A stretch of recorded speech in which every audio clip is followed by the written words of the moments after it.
Iisang grupo lang daw ang posibleng may pakana sa sunod-sunod na bomb scare sa Metro Manila, kabilang ang insidente ng halos nagparalisa sa EDSA nitong linggo. Isa sa mga tinitingnang motibo ng PNP, extortion o pangingikil. Nakatutok si June Veneracion, exclusive.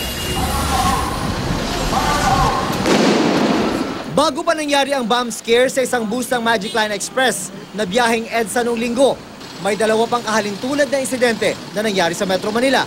Noong March 30, tatlong pinaghinalaang improvised explosive device o IED ang iniwan sa iba't ibang lugar sa Baclaran. Noong April 7, isa pang bagay na mukhang IED ang iniwan sa isang Nova bus sa Caloocan City.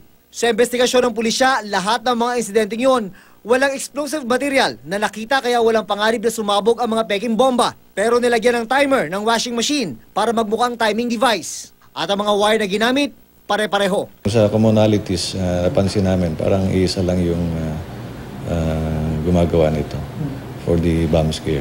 Patuloy na inimbestigahan ng PNP kung anong grupo ang nasa likod ng pag-iiwan ng mga pinagmukhang IED sa iba't ibang lugar sa Metro Manila. Sa intelligence monitoring ng PNP, hindi raw teroristang grupo ang nasa likod ng serye ng bomb scare sa Metro Manila.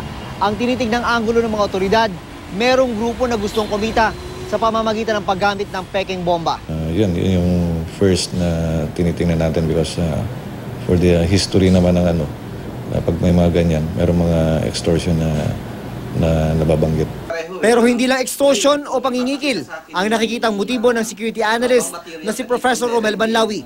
Kung nananakot ka, lumalabas yan na pwedeng extortion. Extortion. Or destabilization, may gusto mong pakita na mahina ang law enforcement. Sabi ng Novabus, wala naman daw nangingikil sa kanila. Ang Magic Line Express, sinusubukan pa naming makuha ang panig.